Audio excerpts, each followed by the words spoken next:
आप सभी का स्काई कोडिंग स्टार्स में स्वागत है। यह है स्काई कोडिंग स्टार, आपका अपना coding star. Hi, I'm Ryan, engineer at Google Play. In this webinar, I'll walk you through the revamped user acquisition features in the new Play console. Our goal is to help you grow your audience. A key way we do this is by providing access to insights that help you better understand where your users come from and how to optimize your store listing. Based on your feedback, acquisition reports now help you better monitor your app's acquisition trends over time, evaluate the impact of your marketing changes, and identify new opportunities to optimize. We'll do that in a few ways. First, by showing you a time series view of your store performance metrics, so you can see what's changing, when, and why. Second, by including new dimensions like returning users, which we know are important to your business. Third, by letting you filter multiple dimensions at the same time for a more targeted view of the data.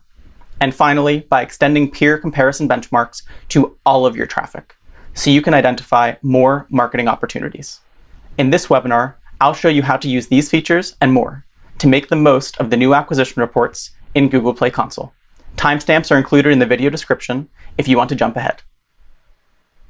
We've introduced two new pages under Store Performance in the Grow section of Play Console. First, let's look at Store Analysis. This offers a high-level view of your store performance across different dimensions, so you can decide where to investigate.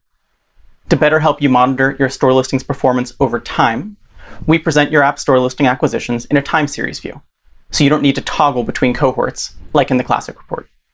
Acquisitions are broken down by traffic source, which is where the user came from before they visited your app store listing. These include Search, for users who performed a search to find your app on Google Play, Explore, for users who found your app from Google Play, but not from searching, and Third-Party Referral, for users who landed on your store listing directly from a link originating outside of the Play Store. We're regularly assessing how to better meet your needs as the Play Store continues to expand and evolve. So we've changed our classification of where the user came from to better align with how you measure App Store optimization changes. Google Play Search now includes users who visited your app directly from Play Store Search autocomplete app suggestions, even if they skipped the full search results page. This is in addition to users who reached your store listing from search results or saw a preview of your store listing in search results. We classify all traffic based on where the user came from before reaching your store listing, so you understand how your assets affect each experience. That means Google Play search ads are now a part of Google Play Search, since that's where the user discovered your app. Ads and other links from outside of Google Play still count as third-party referrals. You can continue to monitor these more granularly using UTM tags. Even though we no longer break out Google Ads traffic, you can still view the performance of your app campaigns directly in Google Ads. For more information about the changes to metric and traffic source definitions, click the link in the video description to visit our Help Center article.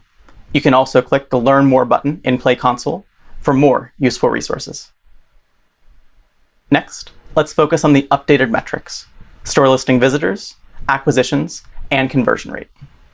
In the following section of the dashboard, you'll see how each of these metrics is trending and a % change, indicating whether they've gone up or down relative to the previous period. Store listing visitors are the number of users who saw your app store listing on a given day and didn't already have your app installed on any of their devices. Compared to the classic product, we've improved deduplication to better reflect how many unique opportunities you had to acquire a user. While most users will be counted once, some users will be counted multiple times if they discover your app in different ways, like a search and an offsite ad during the same day. Store listing acquisitions are the number of users who installed your app from the store listing and didn't already have your app installed on any of their devices. This number will be lower than your total number of installs, since the user who installs on 3 different devices will only be counted once. Acquisitions are only counted if the install completes shortly after the user's store listing visit. So some apps may see fewer acquisitions compared to the classic report, which included a longer period. We've made this change to better reflect the effectiveness of your store listing, so you should see stable metrics faster to support more timely marketing decisions. In the classic Play Console, we heard that only counting first-time installers who never installed the app before made it challenging to evaluate your overall acquisition success. So the report now includes returning users who uninstalled your app from all of their devices before, since we appreciate they are just as important to your business as new users. Because of this change, many apps will see more total visitors or acquisitions. Lastly, the store listing conversion rate is the percentage of visitors who became acquired users by clicking the install button on your store listing. For most apps, the rate will be higher than in the classic product, based on the collective changes to visitors and acquisitions. Since all three metrics are related, we visualize them together to give you a better picture of what's going on. For example, if your acquisitions went down because you had fewer visitors, you should try to drive more traffic to your store listing to get more opportunities to convert. On the other hand, if acquisitions went down and visitors stayed the same, your store listing has become less effective at getting users to install, and you should update it to improve your conversion rate. Now that you know what's in the reports, let's explore ways to customize them. We listened to your feedback that you wanted to explore multiple dimensions at the same time, which is why we've added filters. You can now filter the entire page by any number of countries, languages, and app install state. App install state lets you split out new users, returning users, or both. This offers a top-level view of any segment of your audience, so you can see changes to your organic versus referral traffic, conversion rate, and more. There are more tables at the bottom of the page, showing your top acquisition performers for other dimensions. From here, you can easily click to explore any dimension, like country, or specific selections, like Germany, to drill down for a more detailed view. There are even more ways to customize your report on the store listing conversion analysis page. Start by choosing the time period you want to view, which can be one of the easy-to-use presets or a custom range. You might want to examine the first few days after you updated your app's icon to see if it attracted more visitors. Or maybe you want to look at several weeks, coinciding with a marketing campaign, to see if that increased acquisitions. Next, pick which of the 8 different dimensions you want to view by. We've already talked about traffic source and country, along with new options for language and app install state. Other popular choices include terms users search for to find your app on Google Play, and the UTM sources and campaigns that you and partners include in the URL tracking parameters of your third-party referrals. We've newly added custom store listings as a dimension as well.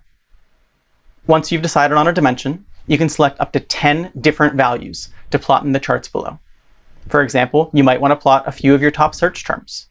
Also, in response to your feedback, we've updated our grouping logic, so you should see more unique values for sparse dimensions, like search terms and UTM campaigns, and less things bundled into other. Finally, you can apply filters on one or a combination of dimensions to hone your analysis. Here, we'll limit search terms to just new users in the US or Canada to see how brand awareness is trending. Once you've configured the report, you'll see a time series view of store listing visitors, acquisitions, and conversion rate for your chosen dimension values. The URL is shareable, so your teammates can click to load the same configuration and see the same dataset. Coming soon, you'll be able to export data from here as well.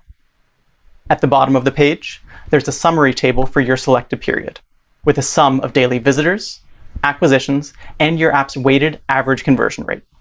In addition to the values you chose to plot at the top of the page, you'll see totals for other dimension values here as well, so you can see whether they're trending up or down, so you can decide whether they're worth digging into further. We've heard that comparing your app's performance to similar apps is really helpful for finding new opportunities, which is why we'll be launching expanded peer comparison benchmarks soon.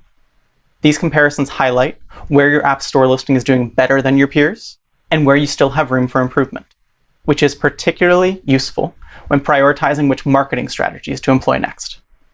We're happy to announce that we're extending peer comparison benchmarks in a number of ways. First, peer comparisons will be available for all traffic sources, including third-party referrals and your overall traffic. Second, peer comparisons will be available for more dimensions, including countries, languages, new users, returning users, or both. Third, peer comparisons will be compatible with filters.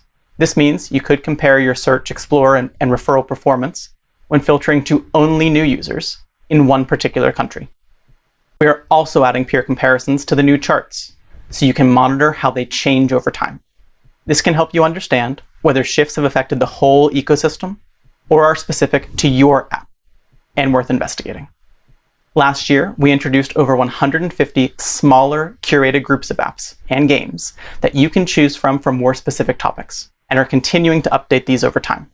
These are meant to be more relevant and actionable while still keeping your app's individual stats private. These are the same peer groups available on the statistics page, and they've been newly added to your Android Vitals as well. Oftentimes, you'll find that your app is related to more than just one category.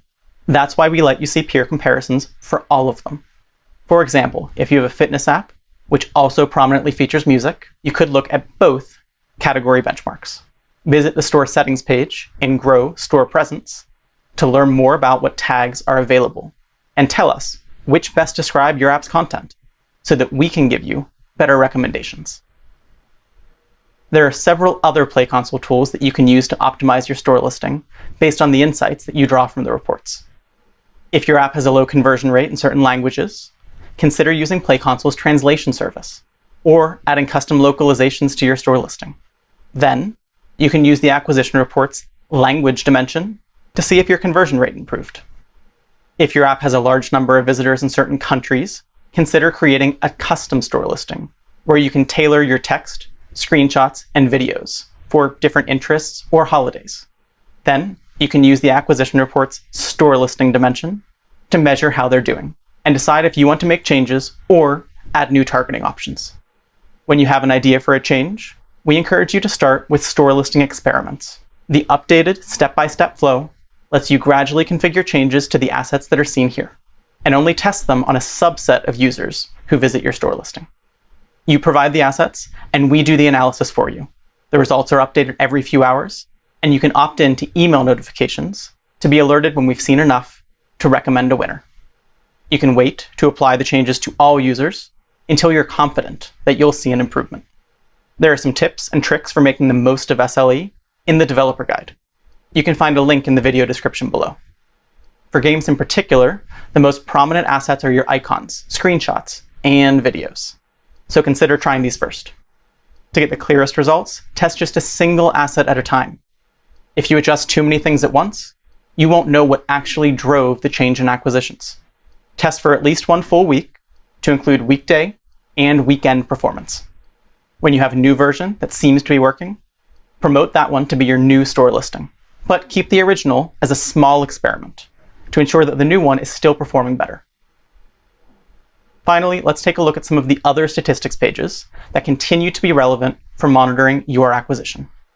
To complement the new acquisition reports, we'll soon be updating the user acquisition section of your app dashboard with more relevant store performance metrics, so you can get a quick pulse check on what's changed since you last logged in. You'll notice here that all charts react to any screen size, so you can monitor data on the go on mobile, or make the most of a large desktop to see complex data clearly. All charts are also using a refreshed color palette to improve readability and accessibility. Although we focus so far on store listing acquisitions, you can still view all of your app's acquisitions on the statistics page. This includes users whose app was pre-installed or downloaded peer-to-peer. We've made configuring your report a more intuitive and focused experience by placing advanced options behind an edit button. You can also save your report with a custom name, so you can quickly revisit it another time. You can share the URL of any report you've configured with teammates, even if it's not saved, and you can export the data directly from the UI. I hope this video helped you understand how the new acquisition reports can help you further your success with Google Play. And while you're trying it, don't forget these key new features. View new trends to monitor changes over time. Explore new dimensions like returning users. Use filters to analyze across different dimensions. And coming soon, make more peer comparisons to decide where to optimize your store listing with Play Console tools. Give the new Play Console a try, and if you have any questions or feedback, please let us know. We hope that you found the session helpful. Thank you, everyone. Stay safe and healthy.